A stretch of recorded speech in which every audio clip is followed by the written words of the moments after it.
할렐루야. 오늘은 창세기 33장 말씀을 함께 나누도록 하겠습니다. 오늘도 주어진 말씀 속에서 하나님의 위로와 평안을 얻는 귀한 시간 될 수 있기를 간절히 바랍니다. 오늘 창세기 33장 숫자 3이 쓰여 있는 이 장들을 볼 때마다 쌍둥이 장이다라고 저는 그렇게 이미지를 머릿속에 떠올리게 됩니다. 왜냐하면 드디어 이 쌍둥이 에서와 야곱이 함께 만나 화해하는 극적인 장면을 오늘 본문 속에서 볼 수 있기 때문에 그렇습니다. 이미 우리는 32장에서 살펴보았던 것처럼 야곱이 라반과의 관계를 잘 정리하고 하란 땅에서의 생활을 잘 청산하고 또 여기까지 이르게 되었던 것처럼 또 하나님이 이번에도 에서와의 만남을 극적으로 인도하실 것을 우리가 기대하게 됩니다. 특별히 32장에서 야곱은 에서를 만나기 위해 나름대로 온갖 방법들을 다 동원해서 철저히 계산하고 전략을 세워갔던 그런 모습을 우리가 보았습니다. 그러면서 동시에 그는 하나님 앞에 엎드려 도움을 구하고 하나님의 은혜를 구했습니다. 하지만 그럼에도 불구하고 그의 마음 가운데에는 여전히 불안과 염려와 두려움들이 가득했던 것을 우리는 볼 수가 있었습니다.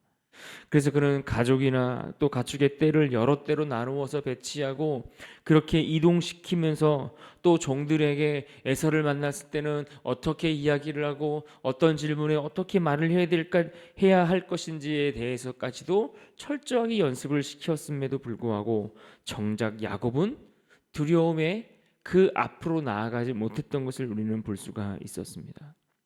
뒤에 숨어서 그 무리들 뒤에 숨어서 앞으로 나아가지 못하는 겁니다. 그의 발이 떨어지지 않았다라는 이야기입니다.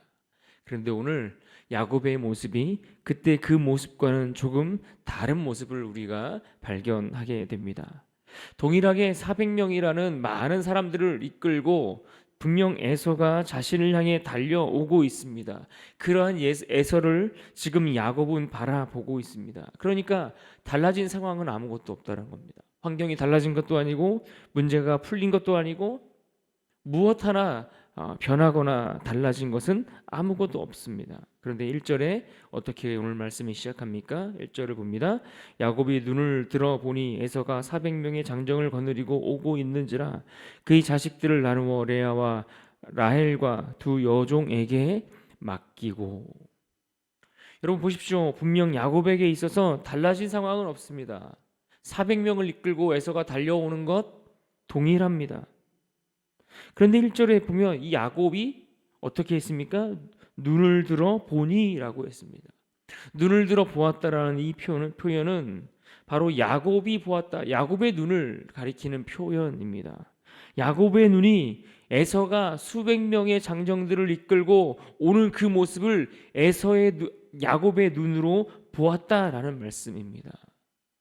그런데 지금 그의 눈은 야복 강가를 건너기 전에 그 두려움과 공포에 휩싸여 있었던 그러한 눈과 다른 눈입니다. 왜 그럴까요? 달라진 것 없고 변한 것 아무것도 없지만 어디서 갑자기 그에게 이와 같은 용기가 나왔을까요? 왜 그의 눈을 지금 담대함이 가득한 눈이라고 말하고 있습니까? 지난 시간에 살펴보았던 것처럼 야복 강가에서 밤새 씨름하며 만났던 하나님 때문에 그런 겁니다. 그거 말고는 달리 설명할 길이 없습니다. 그렇다면 실제로 그의 눈이 이와 같이 담대한 눈이라고 이야기하는 것이 맞은지 우리는 그것을 살펴봐야 합니다. 3절을 보시면 3절에 그의 담대한 모습을 우리가 보게 되는데 3절에 이렇게 말씀하고 있습니다. 자기는 그들 앞에서 나아가되 몸을 7번 땅에 굽히며 그의 형 에서에게 가까이 가니. 보십시오. 앞쪽에 자녀들을 여러 그룹으로 나눠서 그렇게 이동시키고 그렇게 그룹을 나눠서 그것들을 준비하고 있는데 어느새 형 에서가 그들의 일행 앞에까지 이르게 되었습니다. 그러자 야곱은 그 무리들 뒤로 숨지 않았습니다. 그 무리들 뒤로 숨어서 앞으로 그의 얼굴을 감추고 있는 것이 아니라 오늘 말씀처럼 자기의 일행의 그 그룹들을 그들 앞으로 지나가서 그 앞으로 나아갔다라는 이야기입니다. 지금까지 야곱은 뒤에만 숨어 있었습니다. 그런데 그가 지금 앞으로 나아가고 있는 겁니다. 지금껏 숨어서 무리들 뒤에 숨어 있다가 그 앞에 있는 무리가 에서에게 당하면 그는 남은 뒤에 있는 무리들을 데리고 도망할 생각을 가지고 있었던 야곱이었습니다. 그런데 그가 숨지 않습니다. 달라진 것이 아무것도 없습니다. 변한 것도 없고 상황이 바뀌지 않았습니다. 그런데 어떻게 그가 이렇게 담대한 모습을 보여줄 수 있을까요? 어떻게 그는 지금 가족들을 책임지는 자세로 바뀐 그 모습 가운데 당당하게 이렇게 앞으로 나아갈 수 있을까 하는 겁니다. 바로 그를 만나주신 하나님 때문입니다.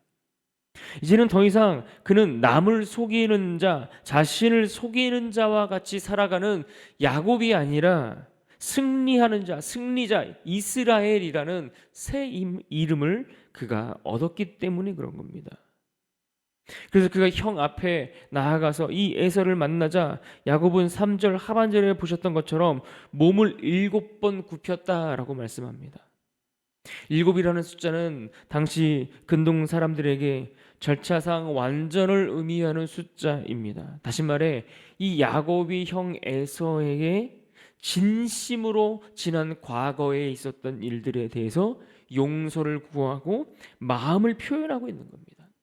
존경과 예의를 갖추어 겸손히 다가가는 장면을 우리는 보고 있는 겁니다. 그런데 그가 이렇게 다가갔을 때에 어떤 일이 벌어졌습니까? 그동안 야곱은 에서가 자신을 향해 복수하려 달려오고 있다라고 생각을 했습니다. 20년이라는 시간이 흘렀어도 자신을 용서하지 못하고 그래서 400명이라 되는 그 많은 이들을 이끌고 당연히 자기를 향해 복수하기 위해 그 복수를 위해 달려오고 있다라는 생각에 두려움과 불안함에 잠을 이루지 못했던 것 아닙니까? 그런데 지금 에서는 전혀 생각지 못했던 모습으로 야곱을 맞아주고 있습니다. 4절 말씀을 보겠습니다. 에서가 달려와서 그를 맞이하여 안고 목을 어긋맞추어 그와 입맞추고 서로 우니라. 여러분 여기 보십시오. 여기에 보면 몇 가지 단어들이 나옵니다. 달려와서 안고 어긋맞추어 입맞추고 우니라. 이 5개의 단어들이 동작 하나하나를 힘주어 강조하듯이 말씀해주고 있습니다. 그러니까 이 형 에서가 지금 야곱을 맞이하는데 그 야곱을 맞이할 때 그가 표현하는 그 사랑의 표현들이 얼마나 강하게 드러나고 있는지를 의도적으로 오늘 본문이 딱딱딱 어떤 운율을 맞추는 것처럼 그와 같은 형식으로 원문 속에서 그렇게 표현해주고 있다라는 이야기입니다. 누구보다 다혈질적인 사람입니다. 누구보다 그 외향적인 성향을 가지고 있었던 에서가 쉽게 바뀐다는 것은 가히 상상할 수 없는 일입니다. 그런데 그가 어떻게 이와 같이 바뀐 모습으로 야곱을 맞이할 수 있는 걸까요? 우리는 이 이유 역시 단 하나, 하나님밖에 없다라고 이야기할 수 있는 겁니다. 라반의 마음을 주장하셔서 그의 마음을 회복시키시고 이 야곱과의 관계를 아름답게 만들어 주셨던 하나님께서 이번에는 에서의 마음 가운데 은혜와 따뜻한 사랑을 불어 넣어 주셨기 때문이다라고 우리는 그렇게 볼 수 있는 겁니다.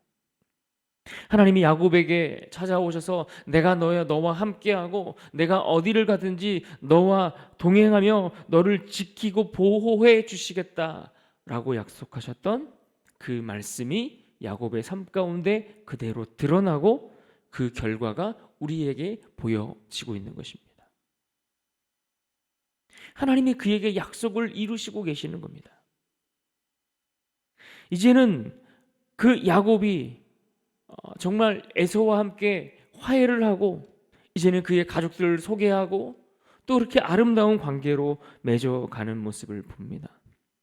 이어지는 말씀 속에서 야곱은 에서에게 자신의 가족들을 다 소개하고 또 그가 에서를 위해 준비한 예물들을 그에게 건네게 됩니다. 당시 고대 근동 사회 속에서 예물을 건넨다라는 것은 상호 간의 어떤 화해의 증표로서 매우 중요하게 사용되었습니다. 그렇기 때문에 이 야곱이 준비한 예물을 에서가 기쁘게 받아주어야 화해가 제대로 이루어졌다라는 것을 우리가 확인할 수 있게 된다라는 이야기입니다. 그런데 오늘 9절 말씀에 보면 에서가 야곱의 이 예물에 대해서 거절합니다. 내 소유는 내게 두라라는 이 문장 속에서 그는 야곱이 주었던 그 예물을 거절하는 모습을 보게 됩니다.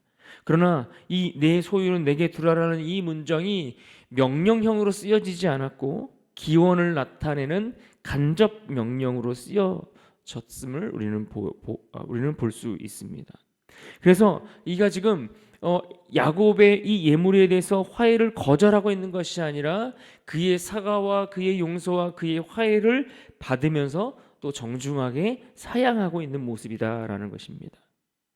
그래서 이러한 에서의 모습을 보면서 야곱이 너무나 크게 감동을 받고 그에게 이와 같은 고백을 하는 겁니다. 10절 하반절입니다.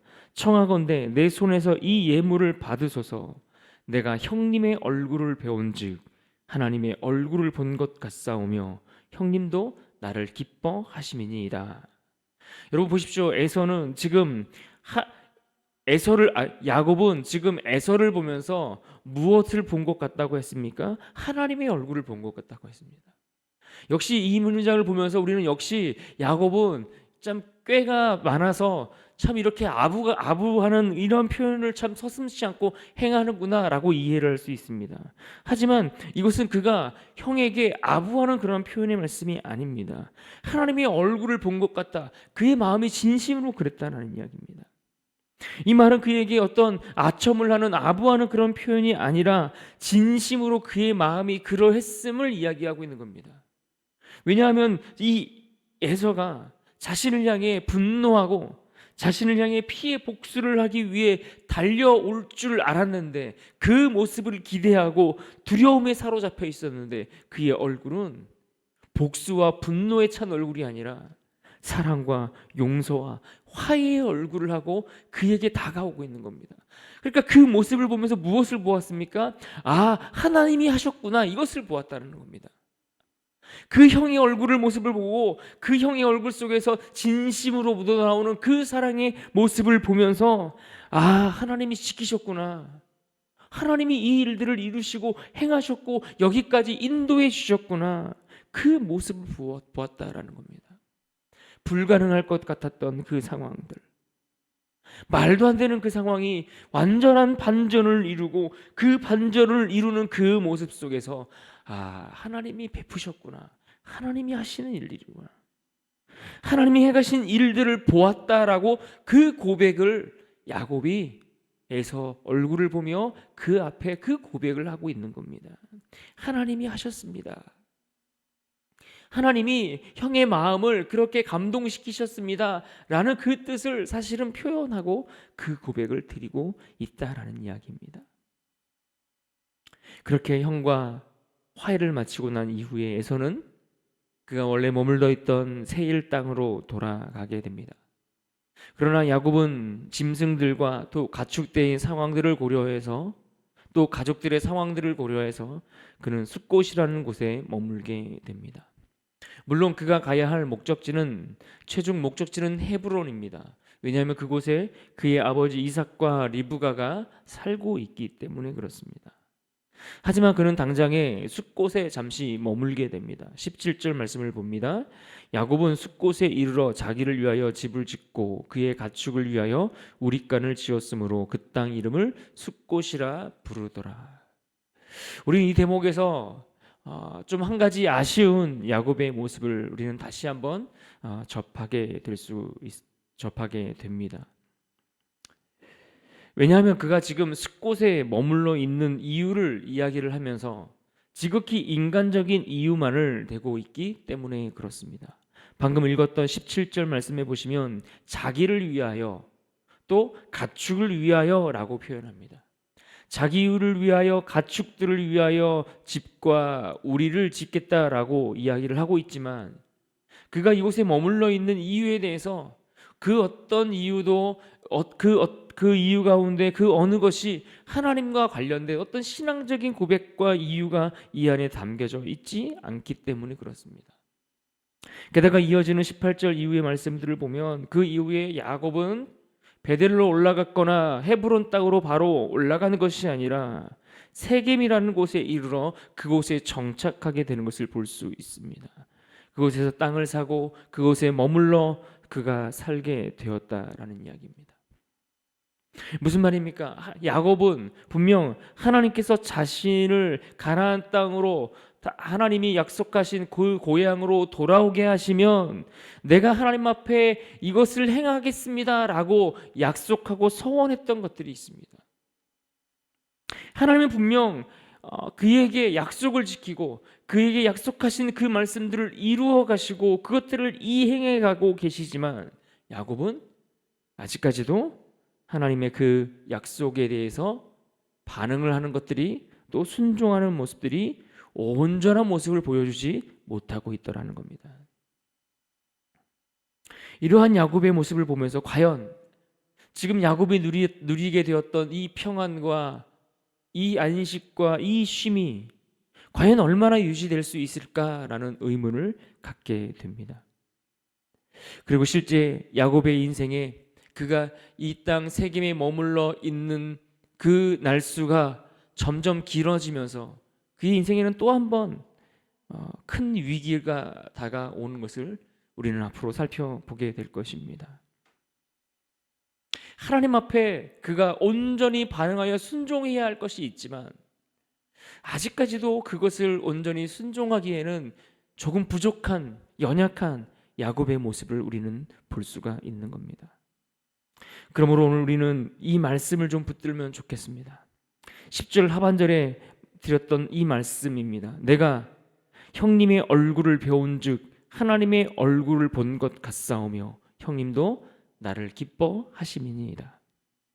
야곱이 그의 형 에서와의 만남을 통해 하나님께서 하신 일들을 깨닫고 발견했던 것처럼 오늘 우리 삶에도 하나님께서 행하신 그 흔적들을 발견하고 깨닫는 은혜가 있기를 소망합니다. 그래서 우리가 그 신실하신 하나님 앞에 그 신실하심으로 우리에게 행하시는 그 일들을 보며 나 역시 하나님 앞에 신실함으로 행할 것들을 행할 수 있는 은혜가 우리에게 있기를 간절히 소망합니다. 하나님께서 나에게 행하시는 그 삶의 흔적들을 보면서 하나님이 하시는구나, 이 은혜를 깨달았으면 우리는 지체할 것이 아니라 우리는 머뭇거릴 것이 아니라 우리가 가야 할 곳을 향해 달려가 오늘 우리가 하나님 앞에 순종하고 엎드려야 할 그 자리 가운데 머물러야 한다라는 이야기입니다. 하나님이 우리에게 신실하심 같이 우리도 하나님 앞에 행해야 할 것들을 미루지 아니하고 지체함 없이 행하는 것, 여러분 이것이 오늘 우리에게 축복인 줄 믿으시길 바랍니다. 그렇게 우리가 하나님 앞에 마땅히 행할 것을 행함으로 나아갈 때에 하나님이 오늘 우리 가운데 행하시는 놀라운 약속의 그 축복들이 이루어지는 것을 우리는 모두가 보고 누리게 될 줄로 믿습니다. 이 하루가 우리 모두에게 그런 날이 될 수 있기를 주님의 이름으로 축원합니다. 아멘. 같이 한번 기도하겠습니다. 이 시간 오늘 말씀을 기억하면서 기도할 때에 하나님이 하신 일로 인해 담대한 모습의 변화로 우리에게 주어진 삶을 책임감 있게 살아갈 수 있도록 은혜를 달라고 같이 기도하면 좋겠습니다. 또한 더불어 기도할 때에 내 삶에 묻어있는 그 은혜의 흔적들을 발견하게 하시고 지체함 없이 순종하며 살아가는 그런 복된 인생 되게 하여 주시옵소서. 이 시간 같이 한번 마음을 모아 기도하며 나갑시다.